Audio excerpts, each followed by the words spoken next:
most of you know him as Mama Desperate.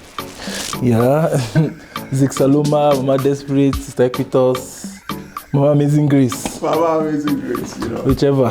A lot of AKAs.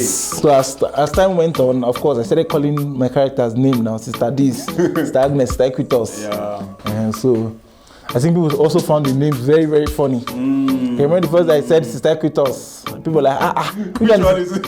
It's Sister Ekwitos again. Please show us Sister Ekwitos' face.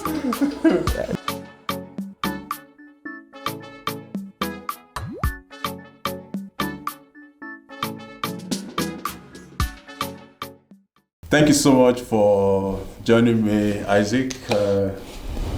Guys, thank you so much for being part of this conversation. My name is Sam. I'm the convener of Comedy Skit Awards, where we are recognizing and also awarding the creativity and the hard work of creators, comedy skits specifically, because we know that they put a lot of work into their craft, and we are recognizing them for that. So I have today with me in this episode of my comedy skit journey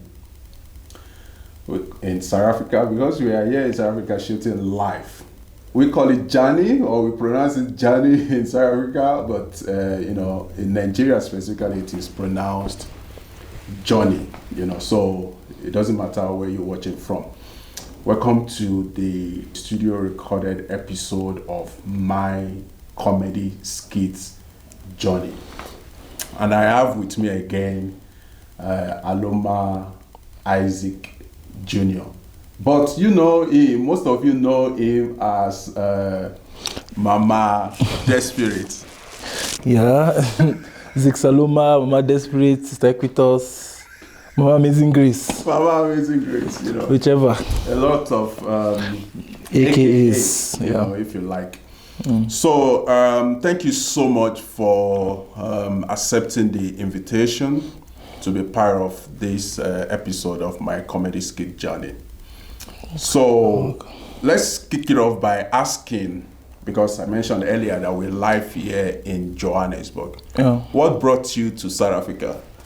Okay, I actually came to South Africa to chill and also to, if collaborations happen, of course, yeah, but majorly to chill. Yes, to chill, to rest. Yeah. But I know it's hard. And it's been a lot of hard work, you know, specifically in 2020 and the year 2021. Exactly. So I think there's hardly a day I don't shoot or I don't do stuff, a lot of things. So I just wanted my personal space time out, where I could even walk freely on the streets and just have fun. And also that is very needed for creatives like you know, so that you don't get to that place of burnout. Yeah, exactly. Yeah. All right, but let's pick it up from the beginning, because the purpose of my comedy skit journey is to be able to get to know the person behind the art, as it were.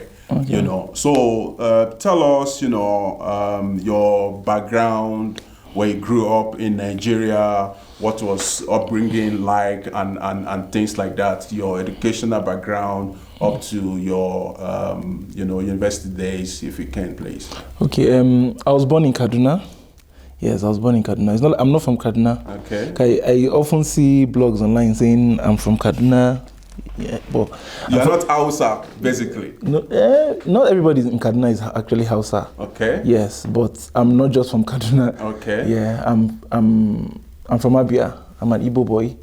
Yes. So my dad is a soldier. You know how they transfer soldiers? You could be anywhere. That's a revelation. So nobody must try nonsense around you. So I was born in the barracks. Yeah. I was born in the barracks. So I was born in Kaduna, grew up there. My primary, secondary education, then my partly tertiary education too in Kaduna Zaria. I did a diploma in law in ABU Zaria. Yeah, then I proceeded to Abia State University for my first degree. Yeah, so. Okay. So, I know you rushed through that, which is fine. Yeah. But, you know, in connection to what you're now doing today, did you study arts? You know, what did you study at university? And, you know, have you always been funny? Is comedy what you've always wanted to do? You know, related to growing up? In as much as I've never really acted when I was growing up, I've never acted. But I think generally I'm very artistic in wholesome. I'm very, very artistic because when I was small, I've always been singing. Ah, I see. Yeah, I was more of a singer, but I danced too. In fact, I was in a dance crew. Even though I know now I can't really dance that much because I don't practice. There are just too many things. Yeah, so I used to do sports. Yes, I was at the point the fastest boy in my school. Wow. Yes. 100 meters or what? Yeah, 100 meters. Interesting. Yeah, I was at the point, even in primary school, I was given an award for best in sports generally. Yes, I was given an award. So I could do so many things. Sports, volleyball, table tennis, athletics. I could sing, I could dance. Yeah. So I could draw. Wow. Yeah, a lot of things then. so you juggle those and I was just exploring them. Yeah, I was just doing my thing. Yeah. You know, I just know when you do so many things, some just naturally overshadows the other. Yeah, at the point I stopped dancing. And I focused on music. I was in the choir, children's choir then. From there I proceeded to adult choir. In fact, I think I joined adult choir when I was 14. Because of how well they felt I could sing. Yes, because I could sing, I could lead praise and worship in church very well. I know this guy needs to be in the adult choir. Yeah. So I think at 15 or 16, I was already a choir leader. Wow. Yes, I was the smallest, leading unmarried people. Yeah, that's how musically inclined I was then. So it was music also. I started going for auditions. As early as, would I say, 2010, 2009. Is this all in Kaduna or across? No, across Nigeria? Across. It could be in Abuja, it could be in Kaduna. I started going for auditions, traveling for auditions. Because I really wanted to get more audience, people to listen to what I've got. Yeah, musically. Yeah, musically. So I started going for auditions. At first, they were not picking me, maybe because I didn't really, it's not like I couldn't sing, but I didn't really, it's not just by singing. Yeah. A lot is also involved. So I think at first I didn't understand the whole thing. So when I became a little bit more mature, I started at least getting in. Okay. Yeah. Would this be during your university days? Yes, my university days, yes. Okay. I started getting in at least. So even though I don't always win. Yeah, so I started getting in. So I started doing well. People were inviting me for small events, shows. Churches were inviting me to come and sing. So up until I got into The Voice. Which year was that? The Voice was 2017. Yeah, 2017. You graduated by this time? Yeah, I graduated 2017. Oh, okay. Yeah. And what did you study? I studied English and literature. Wow. Yeah, I studied English and literature. So you got into The Voice? Yeah, I remember I got into while I was still in school. Yeah, I was in my final year. Yeah, so after The Voice, I gained some followers, gained some audience, and I needed stuff to keep my audience alive. I wanted them to be alive because I know how social media works. If you're able to gain a little number of following, if you don't feed them, you lose them. Is key. Yeah, you even some sound following them. So I wanted to give them very good content. So that's how I think I just ventured into comedy. I started doing. Oh wow! Yes. So while growing up, you mentioned a few artistic endeavors that you explored: writing, drawing, rather, singing. Oh, writing, drawing, singing, dancing, athletics, and all of that. Yeah. Was comedy any part, of those at that early stage? No, at all. No. So it was after The Voice, then you thought you had to keep the audience or your followers engaged. Yeah, funny enough. Yeah. Going into comedy was not a conscious decision. Okay. Yeah, it was not something I wanted to just give my audience very good content. Yes. So I could remember one day I just took my phone and started saying funny things. It was not like I even planned to say those things, or I said I wanted to do freestyling. Yeah, I think I just got my mom's wrap. I just flipped it over, wore one of her caps. Okay. I think I just even saw it out. It's not like I even went to a wardrobe to. I just saw it. I just wore it. Yeah. All these churchy. I felt it was a bit funny, but I didn't even know how people would take it. So it was on my phone for a while. I didn't post. The one that I posted on Facebook, started having lots of shares. My normal Facebook. Having lots of shares. My friends were like, do part 2, do part 3. I'm like, are you serious? Is this funny like that? So from there, I did part 2, part 3 for more. Since I know people like it, I started doing. And you were Isaac then. There was no moniker to your name, or what did people know you? Okay, the name. Yeah. No. At that stage. Yeah, I was ZICSALOMA. I've always been ZICSALOMA. Okay. Yes. Are you talking about my character names? Yes, there was no character name then. And somehow, of course. Yeah, of course now. Yeah. My social media has always been ZICSALOMA. Yeah. So as time went on, of course, I started calling my character's name now, Sister This, Sister Agnes, Sister Ekwitos. Yeah. And so I think people also found the names very, very funny. I remember the first day I said Sister Ekwitos, people were like, which one is it? Sister Ekwitos again. Please show us Sister Ekwitos' face. That's how I that's great. So what period of 2017 it was this? Because I just want us to then build on top of all the things that the timeline. Which period of 2017 was this? Do you remember? Maybe middle. I can't really remember exactly. Yeah. But I know. I can't remember exactly, but I know I exited The Voice 2017. Yeah. That was when it was. And as soon as I left The Voice, I started doing comedy. Okay, so I can't really say exactly when. Yeah, so now you did the first, comedy skits. Yeah. And it was widely accepted, like you said. I wouldn't say widely. But it was, it grew really like it had traction. Yeah, exactly. It had traction. Yeah. And that inspired you to then say, more. okay, let me do more, because again, your intention was to kind of like make my audience entertained. Yeah. And then, so you dropped the second one. Yeah. So take us through the journey from there. Hence, my comedy skit journey. Take us through the journey from 2017. What are the things that you now need to do seriously or differently to then, continue with the growth in the comedy skit making? Okay, so content creation generally is something that needs a lot of patience. Yeah. Yeah. And it should be very open for growth too, because I wouldn't say I was losing followers, but I was not really growing. Yeah, because especially like Instagram. And I started posting more on Instagram. Instagram was this very complicated platform that it does not grow.